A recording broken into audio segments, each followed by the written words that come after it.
to another installment of the Lady Leaders series. And Ashley, we are kind of concluding this whole thing that we started so many months ago, because we were really been talking about, with the current climate, how do we find, hire, and train up people to be in the dental field, especially with no experience. So we went through hiring, universal training.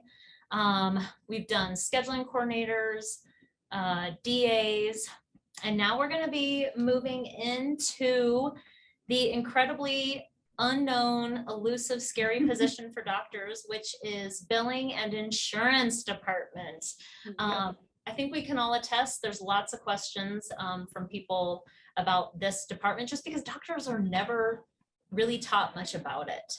And so we're gonna dive into it as best as we possibly can to cover what do we do, how do we hire and onboard potential new people into the billing department. So to help, because obviously I'm not even the well-versed with this one, we've got our insurance lead with us, Allison Puppe, which I'll let her kind of introduce herself. And then we've got, of course, Debbie Dodson, who was the trainer of Allison. And of course, she's always a wealth of knowledge in all areas, but specifically this as well. So Allison, I'll let you start. Just kind of introduce yourself. I'm Allison. Hi, everybody. I joined these organizations about 4 years ago. I had no dental background at all. Had no idea that I would be working for a dentist one day. However, I have always been incredibly detail oriented. I actually came from a very long time in the ski industry. I worked for a ski product manufacturer and distributor, managed wholesale accounts, and it was an extremely detail-oriented position. I was always one of those weird ones that loved insurance, loved writing, appeal letters, even on like a personal level. And honestly, I just had always dreamed about being a part of a team of women. I've always loved women. I've got sisters and girlfriends. I knew it was out there, even though I hadn't found it. Just somewhere with great culture. And when I found Castle Peak, it fit kind of everything I was looking for. I still can't believe I get to be a part of this team. I feel really thankful and blessed. So that's a little about me. Which I'm like, I didn't tell her to say any of that, but I'm like, oh my gosh, we feel the same way about Allison. If summer's pinching you or hurting you, blink twice. Let me know. But I'm like, we feel like so ridiculously blessed to find somebody who fit the criteria, and she's just so much fun to actually get to hang around with. So, but yes, and Debbie, you need no introduction at this point, but really for you, insurance and billing, when did you get involved in that? At what point in your career? Well, I was kind of dropped right into it. The insurance billing coordinator position just didn't show up one day to work. So I elected myself. I mean, what else was I going to do? Somebody's got to do it. So I was just kind of, I learned everything the hard way, made massive mistakes. I had no one to train me. So I called the insurance companies. I remember putting in checks, and I called the insurance companies and had them teach me how to walk through the EOB and what does this mean? What does this mean? So that's how I learned. And then what's funny is how I learned was because when I was having my very first surgery and I was literally in a wheelchair wearing sweatpants, I wheeled myself into the office and I was like, Debbie, you don't even really know me very well, but is there any way that you could teach me how to do insurance myself? Because I had never really had the opportunity. And I tell doctors that if you can actually understand the basics, it really does give you such a higher respect for the people who are doing it. And so I called on insurance stuff. When I would do it wrong, Debbie would be like, I'm going to have you call them back, or at least this is what we have to do, is we have to call them back. After being on hold for 45 minutes, yep, you're going to have to call back. And so I took the time when I was in that, wheelchair and stuff to kind of sit with Debbie and really learn all of it myself. And it's a really tough job. It's such a huge integral part that, there are no small positions, but this one in particular it's a really big position. So, And I do know that in, many offices that might be listening or will listen to this, I was telling them, I know when we began too, a long time ago, that we didn't have the luxury of having a whole billing department or just a biller. It was, it was the SC was, Ashley, as well as I do, the one person up front was the catch-all person for everything. And if you were lucky, you got maybe two people up front and they both knew a little bit about insurance. So I do recognize that for some people out there, it may not be that you have a whole billing department. This is still going to be applicable no matter where you are, kind of in the spectrum of how many people up front, or if you're looking to kind of move somebody to a true billing position specifically. And we also will be discussing, how do you utilize outsourcing of things, which I know has become really popular. We'll dive into that as well, because I know people sometimes have one front office, one outsourced person. We'll kind of talk through that. But anything, Ashley, from you before we kind of dive in? I think you've covered it. The title of this is, into the unknown. Like you said, so many docs just don't understand it. And so it's, funny, we talk about hiring unicorns, and Allison, you're probably like a shiny platinum diamond crusted unicorn. Like that's just so hard to find, or you have to create your unicorn, right? You're encrusting her in diamonds by training her in this. But, I think, I'm excited to dive in here. Yeah. Well, and I would say, that's what I would say is, yes, she is definitely an amazing diamond. I think, though, that it's not that you can't find the diamond. I think it's the time and intention to kind of working through a process to help them understand everything, which, that's kind of the first thing we are going to dive into is, how do you find somebody who has Allison's detail-oriented, tenacity, and she knew no dental, by the way, either. So we've discussed it only 7,000 times, but I'll do it 7,001. That's, yes, your ad, what bait you're putting out there for who. But second to that is using some testing, which we talked about, which is we use Criteria Corp, and it actually really does delineate between the capabilities of people for this position, because it shows you, as we all know, how detail oriented they are, determined, competitive, like how independent they are, critical thinking, because this position has to have all of that. So I think those tests are really important. It also talks about the true capabilities of verbal skills, math skills, which Allison, I'm going to let her kind of dive more into it too. That's all really important. So yeah, Allison, I'm going to let you kind of add into that. So, definitely everything that Dr. Kassmel just said, but, really just looking for that, detail oriented. I mean, and with the, kind of testing that we do in the interview process, somebody that maybe says they're detail oriented, but the results show otherwise. Somebody that says they're good with numbers, but the results show otherwise. But I think you really need somebody that just can, analytically think, critically think, solve problems. I mean, holy moly, you are looking through some, complicated ledgers sometimes, insurance plans, which, even for those of us in the office that do insurance all day, every day, I mean, it's still complicated for us, but just somebody that can, really, like I said, just think, be able to figure things out, understand, you can't be scared of numbers, math, ledgers, well-spoken. I mean, I'd say that, at least my position, there's a lot of conversations, and even the title of this, webinar of going into the unknown. I mean, I am communicating plans, benefits, to patients, to the team, things that a lot of people don't understand. And I'd say just having at least a certain level of, communication skills to be able to relay that information so people can understand it.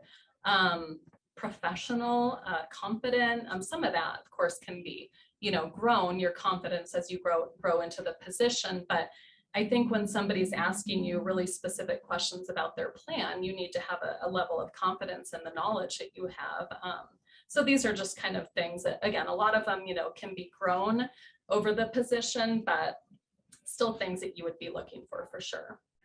I think even with regards to confidence, I love that Debbie said earlier, she's like, I just asked the insurance, like, how do I say, you know, like even the confidence, because sometimes you call and you're like, I don't like they talk kind of down to you, or like, you should know, or, you know, like if just having the confidence to ask, like, listen, can you explain this to me? That's even a small piece towards that. Yeah, I agree with that 100%. And we do that when we're training, you know, verifiers, and you will call, you know, I'll tell them, you will call and the rep will tell you the wrong information. You have to know that it's wrong, and you have to tell them, no, I know that this is not right. Please tell me, you know, whether it's the fee schedule or whether it's waiting periods or whether, you know, and again, some of that comes with time, but yes, I think people have to, you know, be confident enough in what they know and their skills to be able to do that, and just know that it's going to happen. I mean, the reps are, some of them are good and many are not, you know, and they're giving you the quickest, easiest answer, and a lot of times it's wrong, and then you have to call back, you know, for people that are learning, you just got off the phone after an hour, and you know, you have to call back because somebody knows the info was not right. So Yeah.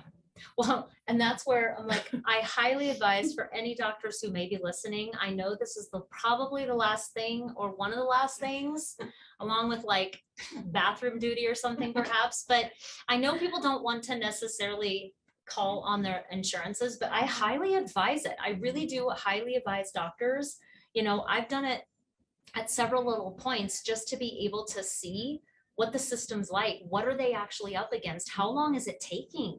Because I hear so often people will ask me, well, do you think it should even be taking that long? You know, or it's just taking them so much time. And I'm like, I've done it myself. And I've literally been on the phone for 45 minutes and then the call dropped. And I had to call back and I got somebody else and I had to start all over. Yeah. And it's only because I had the experience to recognize that I do think doctors, you know, I know that's not something you want to spend a potential Friday or doing, but try it, you know, so that you can at least have an idea of when you're talking to them, you have an idea about that information.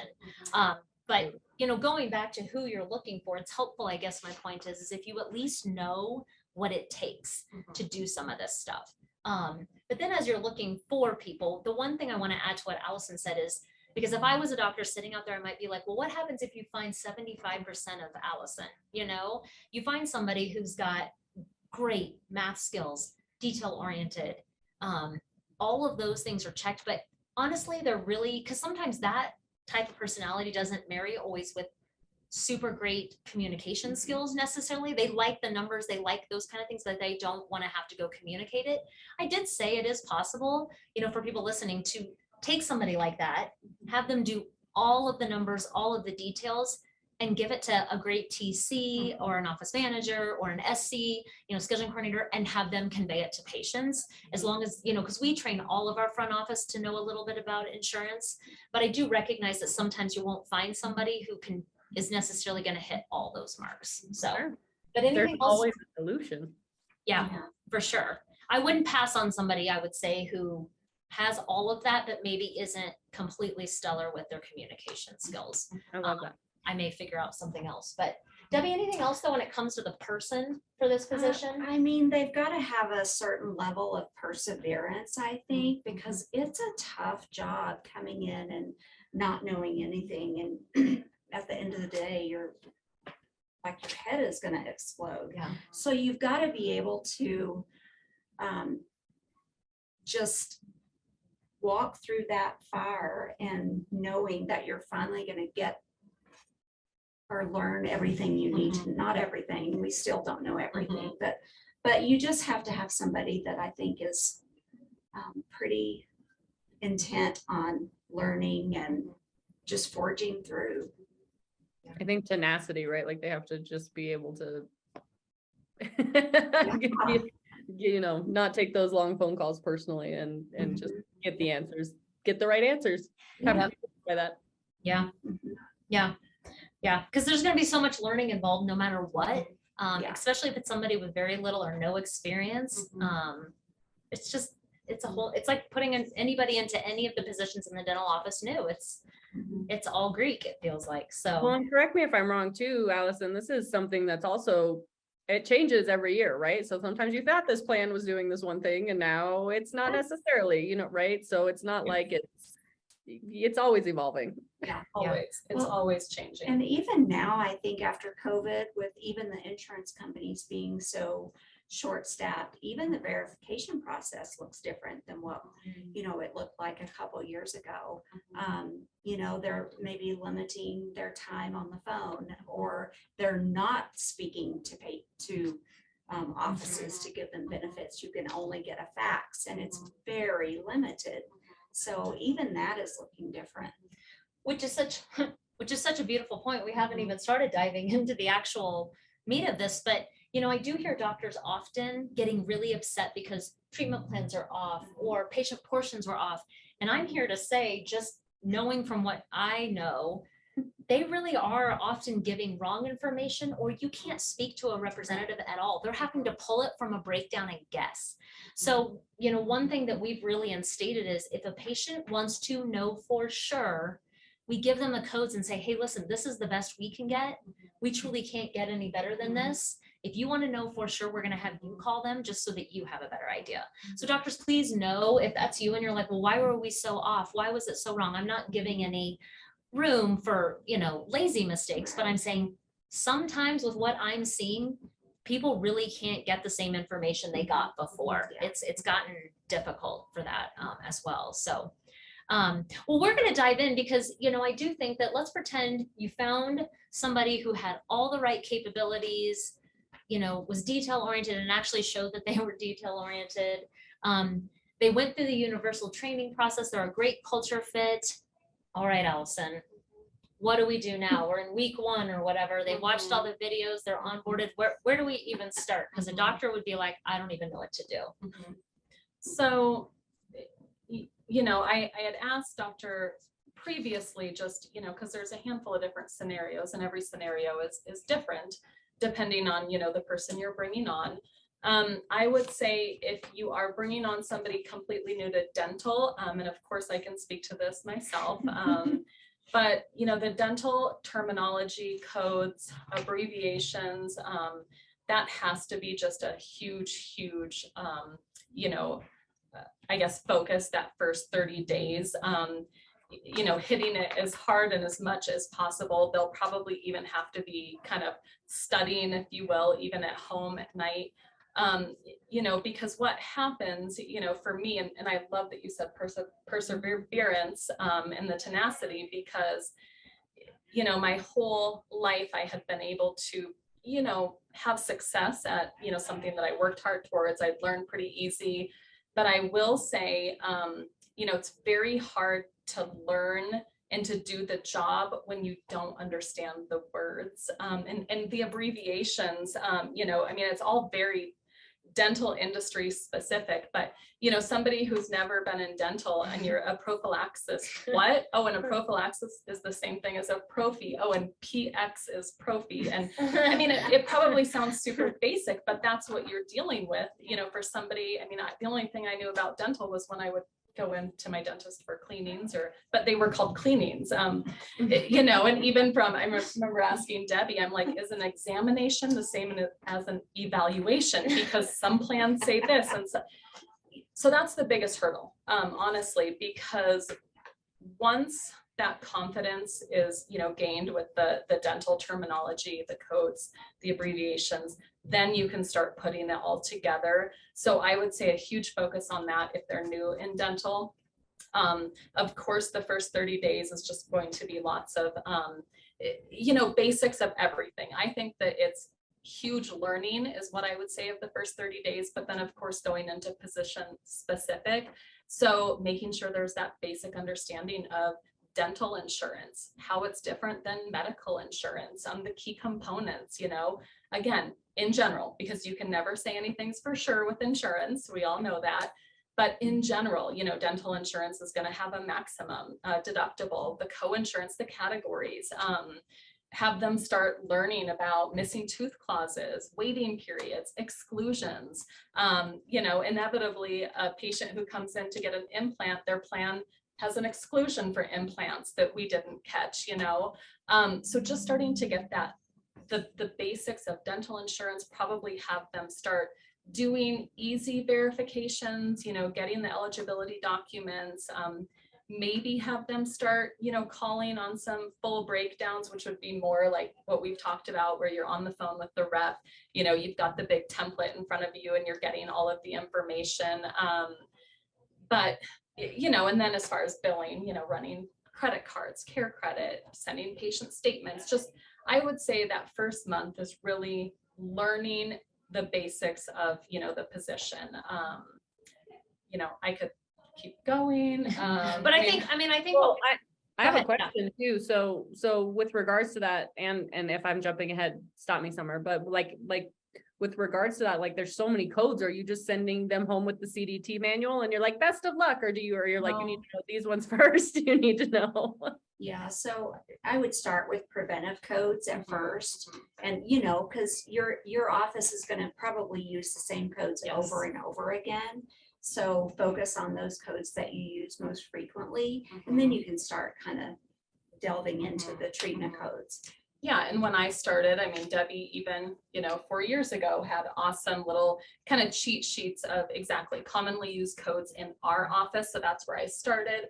Of course, you know, that knowledge just grows and expands. But I think focusing on exactly, you know, preventative and diagnostic, maybe moving to basic and major. And, you know, even with our full breakdown template form, for example, you know, it's all abbreviations, which to somebody who's been in dental forever, it's, you don't even think about it. But, you know, I'm supposed to call on a plan, which I get insurance, I know insurance, but I'm looking at this sheet that just is full of HX, TX, PX, FMX, BW. I'm like, what? I don't even know how. So do I just say, can I get the frequency for the PX? But I mean, it was very humbling. You know, it took a lot of just pushing through and believing that I was going to get there. And obviously I did. You know, it all clicked at some point, but Yeah. And that person has got to, you know, be okay with failing and Sure. making mistakes. And that's just part of it. I think hopefully you do have a mentor that can, you know, work closely with them, but there's going to be mistakes.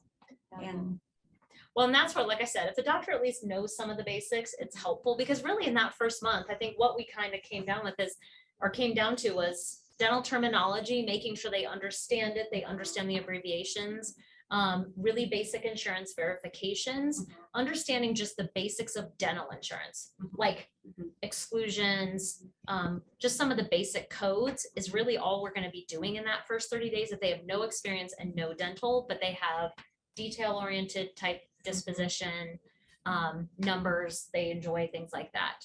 So yeah, I think that's actually a really good 30 days, and that's a lot on their plate, because it's just dental. I was saying really just dental terminology is such Greek. We have a running joke in our office that we have acronyms for everything, and then you throw the acronyms in for dental and it's like, it's overwhelming, you know? So I mean, we've even done though in our offices training with, you know, the front office and even the whole office, because our breakdowns in open dental, you know, they're full of the abbreviations, and even, you know, waiting periods, WP, you know, missing tooth clause, MTC. But, you know, even just some of that where, I mean, when we're entering these time and time again, you're obviously abbreviating because it's quicker, it takes up less room. But, you know, we've done those trainings, had little quizzes just to make sure that the whole office understands what they're reading when they go to look at a plan breakdown. And we have had some really funny, you know, comments of things that, you know, they had no idea what the abbreviations meant. So That's, it's I think important in our office, to know even the basics, but I think it's part of dental initiation. I mean, I have my story too, where I was being a personal assistant and the hygienist came in and she was like, FMD, FMX's, SRPs. And I was like, you seem very upset and I don't know what any of that means. But but this is why, also shameless plug, we have Front Office Academy, you know, we have our dentistry 101 course. We have a dental billing specialist course in there just to utilize some virtual features to get them up to speed in some capacity. And I feel like it's almost less intimidating too, because nobody's pressuring them, finish these videos, that type of thing too. So if you haven't checked out Front Office Academy yet, be sure you do that.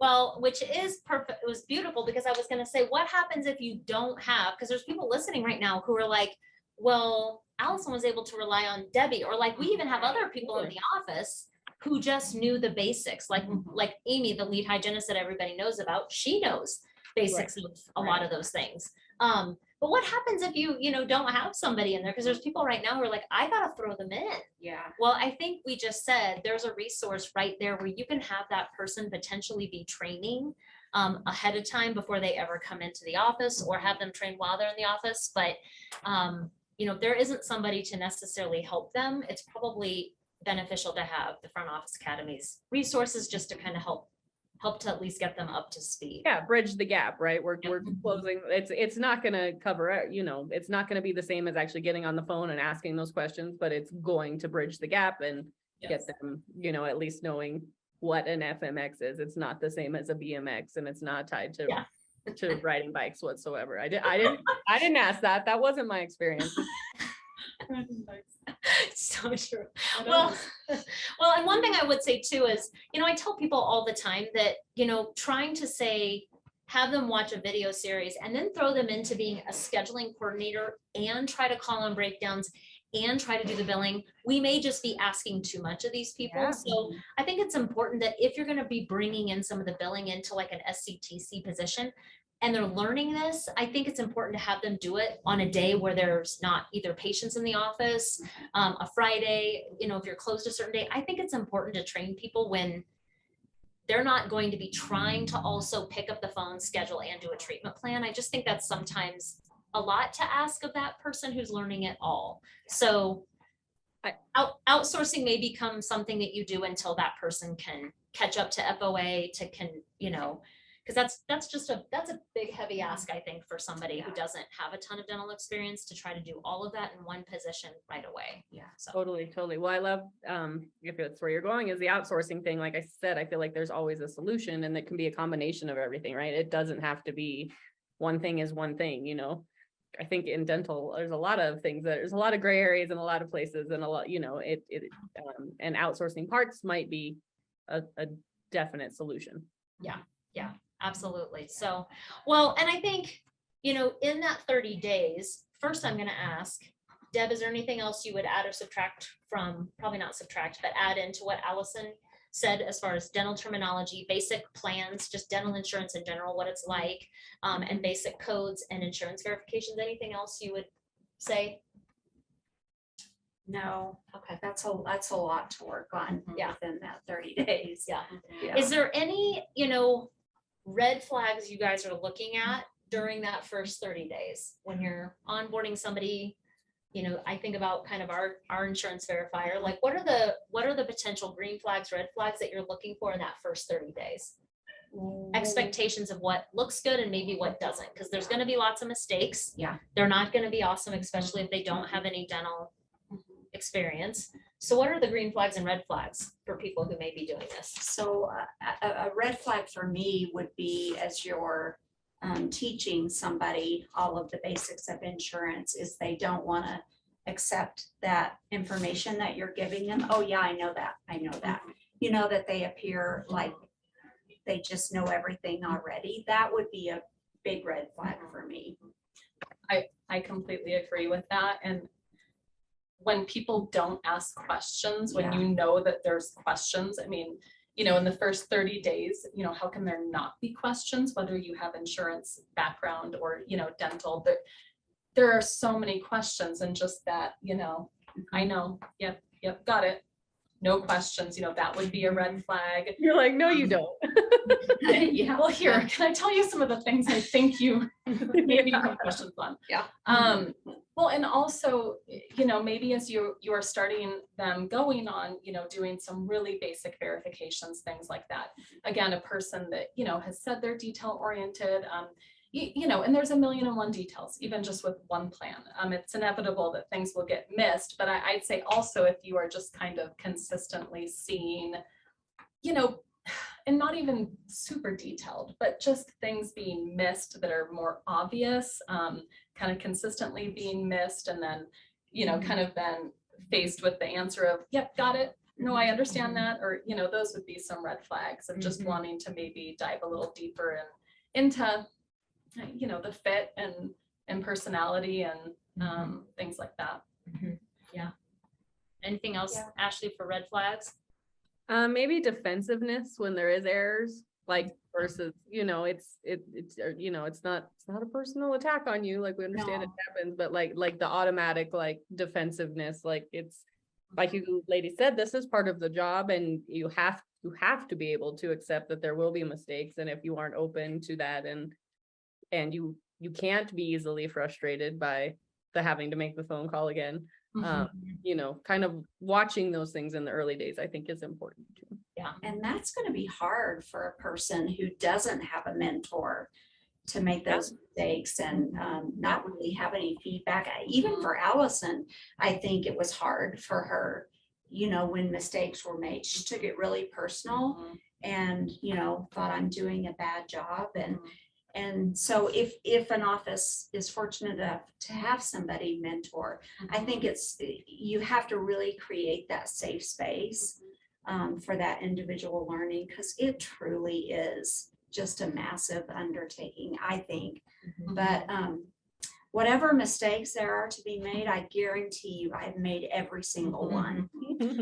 And that's why learning from her, is just so incredible, because, and, everybody, I mean, they truly create such a safe space that, nobody was hard on me over mistakes. It was just, my own self. And that's how many people are on our team. Yes, but, as Debbie has said from the beginning, just very open. And that's kind of our culture too, of like, you have to try, you're going to make mistakes.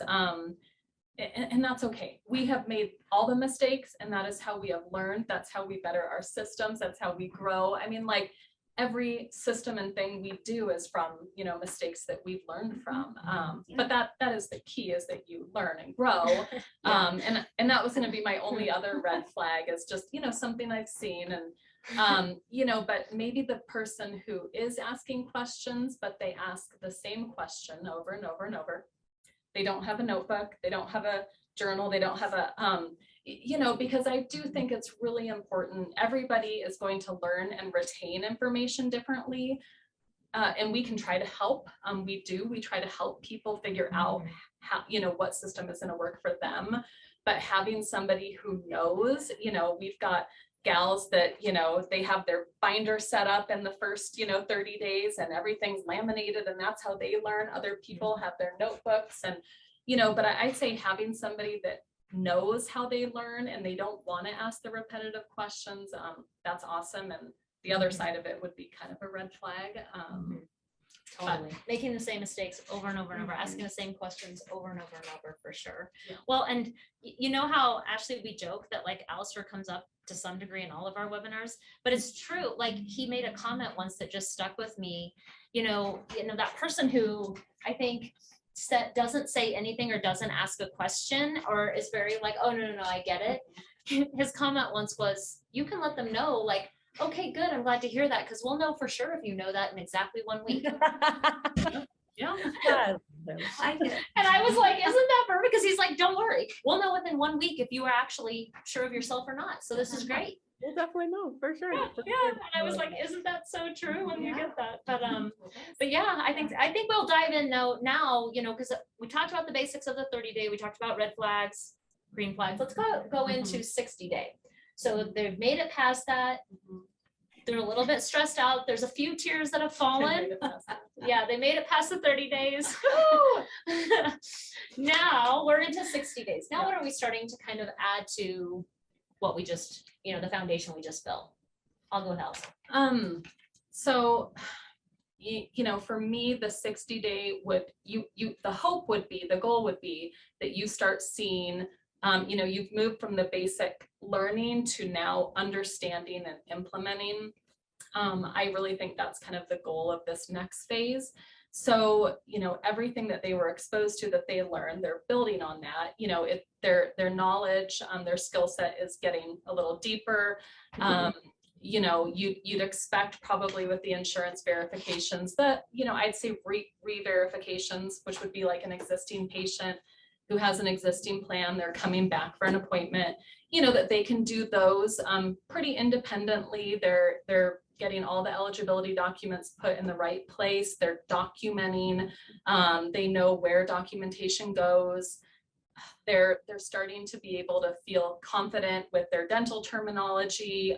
They're expanding on that. Maybe they're, adding more codes. They're kind of diving into the major category with those procedure codes, and I would say if this is like a billing and insurance position, at this point, probably bringing in, KPIs, reporting. I don't know if I'd have them do it, but start, having them see how like end of month reports are done, really having them start doing the full plan breakdown. So they just are getting more confident with those. And I would say that would be the biggest difference, again, is just seeing them, not just kind of things going over their head because it's so much, but that understanding now they're actually implementing and kind of figuring out their systems. And okay, so being able to potentially do some of the recall patients who have been in and checking their plans, not maybe completely yet doing a total new breakdown, but just re-verifications. Being able to actually understand and put some of the pieces together of insurance plans, a little bit more coding knowledge of what the codes mean, dental terminology, starting to actually begin to click for them. They're starting to understand the basics of terminology. And then the final part being KPIs, meaning I think for us, like at least understanding the AR report, like understanding what is in 30 days, 60 days, 90 days and above, and why it matters is kind of what I'm thinking. Yes. We're kind of talking about for probably KPIs too. claim creation, at least again, showing them, we run daily like procedures not billed reports, create claims, probably not having them master that at this point by any means, but again, just kind of broadening, the scope of like, these are, there's just adding in for their position, but the claims was on the 60-day list as well. So, okay. Yeah, that's, I would actually have them focus on the hygiene schedule from start to finish, verifying insurance, and then creating the claim, walking through that whole process just on a simple claim, and then getting that EOB back for cleaning preventive services and entering that check. I actually want them to connect the dots from insurance verification. We send a clean claim. Here's what came back, and just learning how to read a simple EOB so they can put that process together. Ashley, anything? I mean, I don't know this position a ton, but I guess what I will say, just to focus back on, is that continuing culture. You guys mentioned the culture of being able to ask questions, and right, like that's our super umbrella, right? Summer, like we've mentioned a million times, right? Cultivating your culture. So, I think that if that part of this bigger picture, and just allowing those mistakes to happen is vital. Yeah. Well, and I think sometimes on that note, like, and please know that I understand. I very much recognize. Oh, absolutely. Like the pain in the ass, you lose money, like money. all those things. Doctors, I hear it, Yes. right? But I can remember, Debbie, I mean, in the very beginning being like, this was a $1,300 one. And I was like, well, I bet you'll never do that again. Like, right. I bet that will never happen again. And I do tell doctors, I feel like with every single position I bring on, it's almost like I just say to myself, all right, so-and-so came on, here's my budget for, I'm sure, redos, mistakes, changes, dropped something. It's almost like I have my own insurance policy in my head of just, because it's going to happen. Yep. but do they repeat it, and are they honest about it? For me, that's such a red flag. Yeah, just being like, gosh, I am so sorry. And how do they act about it? Yep. Shoot, I missed this. This is what happened. I'm like, well, yeah, of course, let's go. Tell me what you're gonna do different next time. Yeah. And I do tell doctors, like, I know it feels awful to lose that $467. Do not get me wrong, especially because you're extrapolating in your head 467 times how many patients. But it's what you do with that I think is truly the biggest deal, because if they feel that level of stress from you, I think you have to have that balance of being able to say like, oh, shoot, you're right. That's not great. But hey, thank you for telling me the truth. How do you see yourself wanting to do this differently next time? What do you think is going to be the difference maker next time? Right? Like, it's not ideal, but gosh, they'll probably never make that mistake again. They'll just make different ones. And that's okay too. But I do think there almost has to be a little bit of a budget insurance policy in your head of these things will happen if they're human and they told you the truth. I'd so much rather that than find out somehow later in an adjustment report, right? Like, Yeah. I'd rather just know. Yeah. So, so anything else though with 60-day, anything green or red flag that's different than before at this point? The only, I don't know if it's a green or red flag, but the only thing that I would say is resist the temptation to assume that they're ready to go on their own. I mean, just let out a little bit of rope, keep checking in, keep checking work. I've done it. I've let that rope go too quickly, and it doesn't really benefit anyone. So just keep a tight rein, I think. Yeah, I agree with that. Well, and I think you can say from experience now, because now she oversees people, and I think she can say when she's let the rein out too much, thinking this person knows what they're doing. It's Totally. yeah. And I would say by this point, again, the understanding and for me, that is just so important with, this position specifically, because I think there are some things that you can do and you can have a little understanding and still come across maybe as knowledgeable or, and even kind of the quote that you were just saying where we'll find out, I think that you can see the lack of understanding, whether it's, entering an EOB and having clear write-offs and the write-offs were entered or, they missed them. And if they understand it, the contracted fees and what in-network means. So there's things that you can see in what they're doing that would show their level of understanding. And I would just want to be able to see that deepening at this point that they're actually getting, whether it's just the concepts, not that mistakes aren't being made, because they're going to be made. We all have our stories and yes, we learned, I remember missing a missing tooth clause and not finding out till that implant was not paid. And it was painful. I had to have the conversation with the patient and I have never missed a missing tooth clause again. And, we moved that clause up to the top of our plans and it's an asterisk at the top of every plan now. And, we're not missing those anymore. But sometimes you do have to go through those things.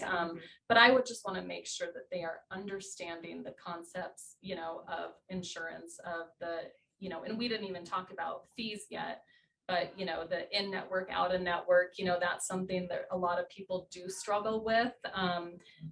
But just again, making sure that they really are getting the understanding of these things so that eventually they'll be able to kind of be an expert and explain all of these things. So. Well, and I would say for me, like 60-day in any position is like, I'm like, we shouldn't be waiting till 90-day to limp this along. Agreed. Like 90-day from an HR standpoint, as I always tell them, is really like the crux move that you don't want somebody to go beyond the 90-day that shouldn't have. Because it's so much harder from an HR standpoint. I think we know what we're all saying as far as firing and just, benefits and unemployment, all of that, it just gets harder. So, for me at 60 days, if we're seeing just progress not to be had, truly not an understanding of some of the basics of insurance, putting things together. We've had team members where, and I think we're all probably like asking the exact same question 17 times.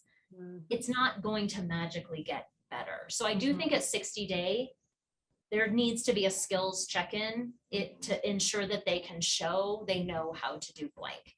They can do it, they can comprehend it. Don't pass go and don't continue moving them on if they're not fundamentally getting it. There may be oodles of mistakes, but if they're not fundamentally getting it, you shouldn't move them beyond 60-day. So, well, and I think for check-ins, I do think that's something we didn't quite address, but the same check-ins that we've discussed with all the other positions, they apply, if not almost more.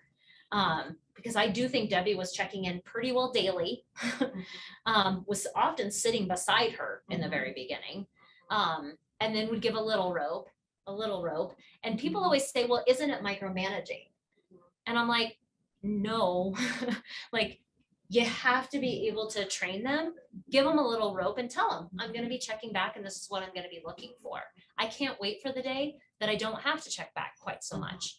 But my other comment to that is always when people tell me, you know, you shouldn't micromanage, I agree, but I do think you should be able to audit and verify things at really any point.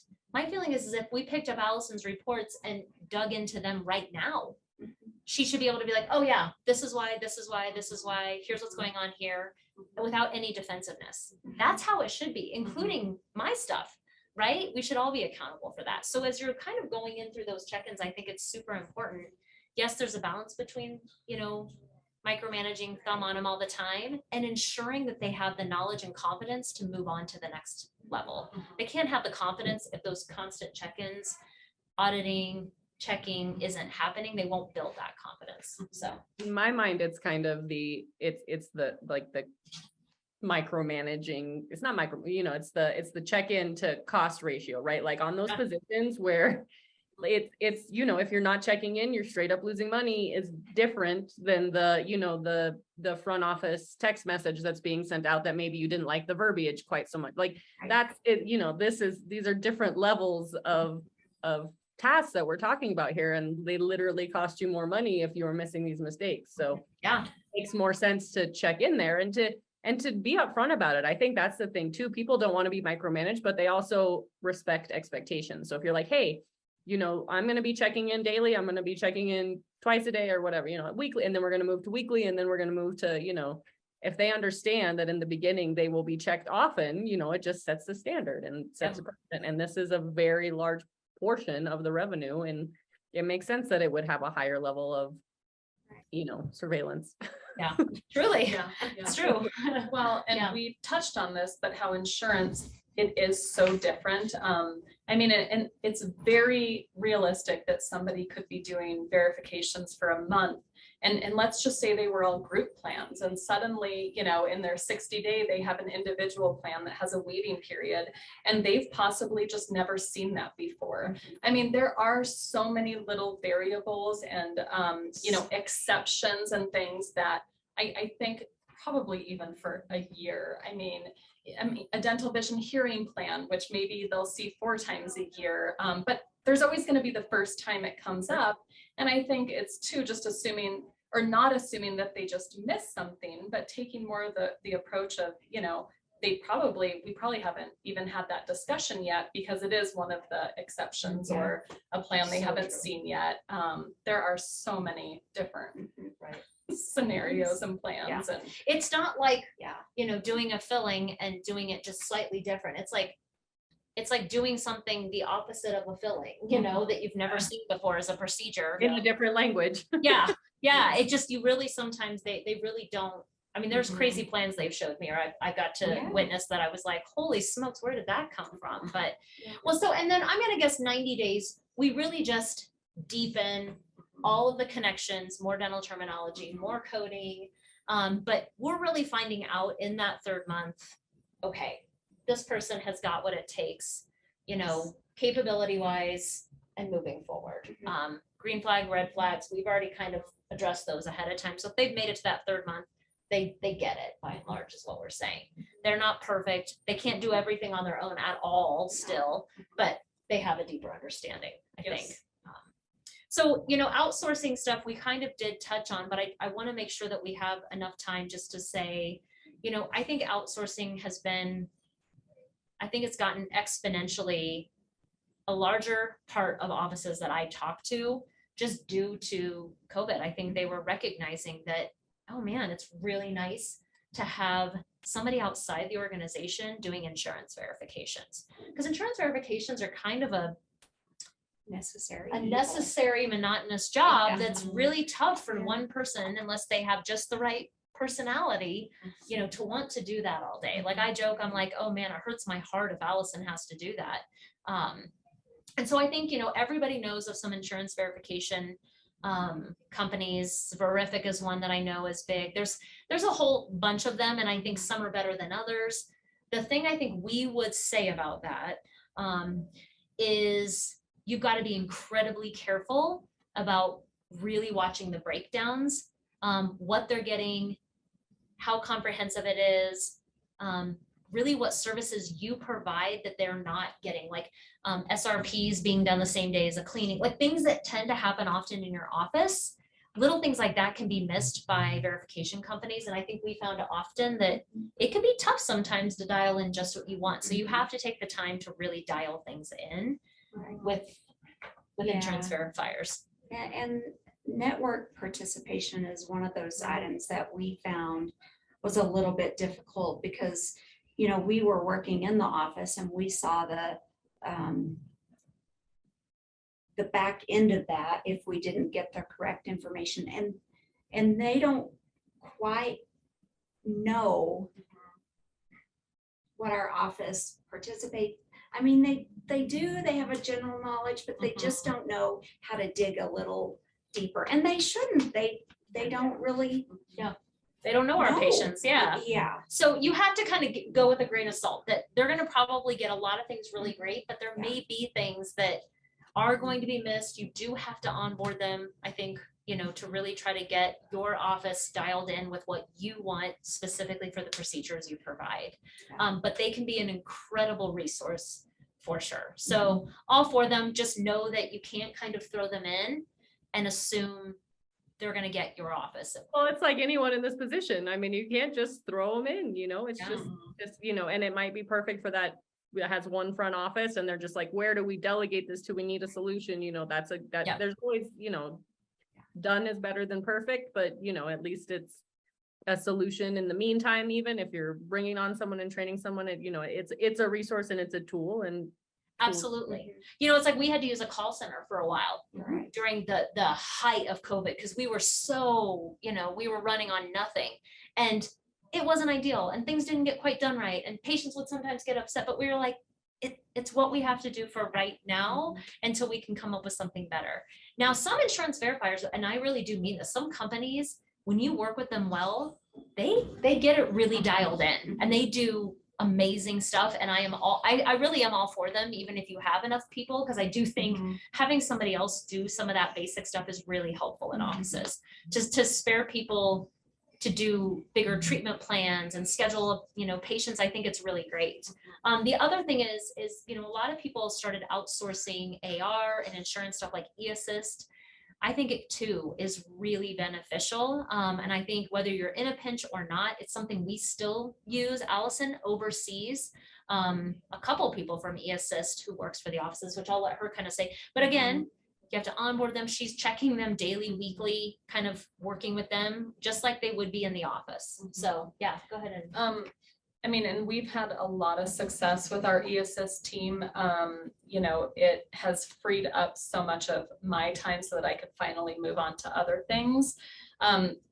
My biggest, you know, advice and I guess point or, you know, key, I think, if you're going to bring on a team would just be having someone in the office that understands, you know, what you're going to be asking these people to do. You know, everything our eAssist team is doing, I did. I used to do all of it, you know, and it was hard. I slowly handed it over as, you know, they kind of gained my trust and, you know, showed how knowledgeable they were, reliable. And at this point, honestly, they're just like part of the team. I mean, we communicate all day long, every day. We have checks and balances, we have systems. We work together just like they are a part of the team. But I do think, you know, you definitely have to have that expectation of having somebody in the office that can work with them, oversee them, like I said, understand what we're asking of them, because how can you hold them accountable if you don't understand, you know, what we're asking them to do? I would think that's when you're gonna maybe not see success. So that would be, you know, my biggest, like I said, advice, and we've had great success, and I really enjoy working with our team. Yeah. So. Yeah. So I think outsourcing definitely has a place. I think it's incredibly beneficial for just teams that are looking to delegate out some of the lower level stuff so they don't necessarily have to hire that position. I think it can be really successful if intentional and implemented well and patiently, I think. And, you know, one thing that we touched on that I do want to conclude is, you know, I think not just having that one person overseeing e-assist, which is important, I think, to make sure there's one person, whether it be the doctor on Fridays, at least somebody checking in on the work that's being done. You know, something that's really important in our offices is whether you know, take all the PPOs or no PPOs, is making sure that every different position knows at least basic level insurance. Our hygienists are able to pull up, you know, a chart and see the stuff that's applicable to their position. The DAs know what insurance stuff is applicable to their position. Because it's important that if there's only one person in the entire office who is just the overseer of all insurance, they are inundated all day long with, can I do this? Can I do this? Can I do this? Can I do this? And, you know, the coolest thing is when Allison moved during the pandemic to 3 hours away, we got to figure out quickly, you know, like, okay, where does everybody rely only on Allison when she was in the office? And so, you know, it's important. We now have that as part of our basic training, is every position learns a little bit of what's applicable to them for insurance, and they're expected to. And I think that's helpful if you're looking to either outsource or just have a really high performing team. I think that's important. But yeah, I thought, guys, we might conclude with the biggest mistakes we've all made when, and we don't have to go into a ton, but just, you know, hey, some of the big mistakes we've made when we were trying to train new team members in the billing department or on insurance and billing. New members. Yes. So I'll let you guys think, because I have a thought here, because so I've never actually trained anyone on the insurance side. However, I just want to circle back to what you said about you know, as a owner doctor, as a dentist, like taking the time to do a couple of, you know, insurance verifications, asking the questions, just to have some type of understanding. I think that is incredibly crucial and so valuable. Like that's, you know, the title of our webinar here is Into the Unknown, and the unknown is scary. So taking you know, an hour to, you know, a Friday or something, just to kind of learn how long it takes, kind of feel the position out. That's going to help you lead better when you're, you know, training in this position. It's going to help you, you know, be understanding a little bit more. I just want to circle back to, I think maybe that, you know, training or putting someone in a position that you don't fully understand, not that you fully have to understand it, but that you have zero knowledge of, support of, have never done. I think that would probably be a very large mistake in this area, and something that, you know, that it's a lot of trust that you're giving to someone. So I think that's really crucial. And I think that's a really great point that you made earlier. Yeah, you're right. I think that could be a potentially large mistake when you have zero idea. Plus, you know, FOA is available for doctors to watch too. Yeah, just watch the videos, guys. Yeah, just get some basic level understanding, you know, and do a few policies, ask the people in your office who are doing the EOBs, just get better information. So yeah. But you know, I can think of a couple big mistakes that I know I personally made when trying to teach people about billing. But anything you guys can think of? I think maybe just overcomplicating it, maybe getting too detailed for their knowledge, and this is kind of a mistake that we've made in general, is we've just thought, well, we've got to get every single code that you know, this we might possibly do in our office. So I think overcomplicating it to that extreme when you don't really need to do that. Yeah. If 85% is good, we're going to shoot for 110 just because you never know if you need that poncho in the back of the closet. Yeah. Totally. Yeah. So, I know. And for me personally, you know, I shared my missing tooth clause. I mean, you know, waiting periods, I've made all the mistakes as well. I'd say with training people, I kind of opposite from what Debbie said, but there's so many specifics that sometimes it's hard to remember them all. And whether it's, you know, I don't have a specific, but I do know we had a verifier, and like with Delta Dental, we only contract with one of their, you know, networks, and seeing a plan and a patient came in and there was no benefits, and sure enough, it was Delta PPO. And oh, I maybe didn't mention that part, you know, so sometimes it's like there's so many little things, and it's just, you know, that's my bad. Yeah. That's my bad. I didn't tell you that. So. Accountability though, see? Yep. I think, and I think, you know, assuming that people just know things, even if they've been there for a bit, I think just assuming, like I was joking with them, like I've assumed I'll be like, oh, hey, what's that percentage?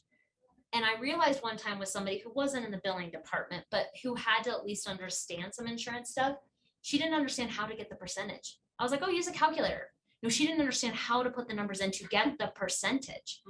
So no wonder as a backup, like she just didn't even understand that. She wasn't in the billing department, but sometimes I just assume people know how to do things. Yeah. So I think, you know, even in the billing department, somebody who is incredibly mathematically sound, that things that are assumed by us, whether it be abbreviations, numbers, percentages, I think just making certain and verifying that do they understand it, maybe a silly question, but do they actually get it before moving on? So, but yeah, well, I am grateful to everybody for spending their time talking about insurance and the great unknown for doctors. Anything, you know, to conclude with, you know, Ashley, as we close out? We've said it several times here. DSN members, you guys get FOA for a screaming deal. And if you're listening to this and you've never heard of Front Office Academy, visit frontofficeacademy.com. Like I said, it's a great tool just to bridge that gap. And yeah, awesome. Well, Ashley, thank you as always. Allison, thank you so much. She's up here from Colorado Springs to hang out with us this afternoon. Lovely. Yes, and thank you, Debbie, as always. She's always willing whenever I'm like, hey, I'm gonna throw you in. She's like, okay. I think Debbie is our new unofficial third co-host. Yeah, right, exactly. Whenever I'm like, oh, hey, can I just throw you in? She always, okay, sounds I good. love it. Awesome. Thank you, ladies, so much. And yeah, we will be seeing you guys soon. I know. See you later. Bye.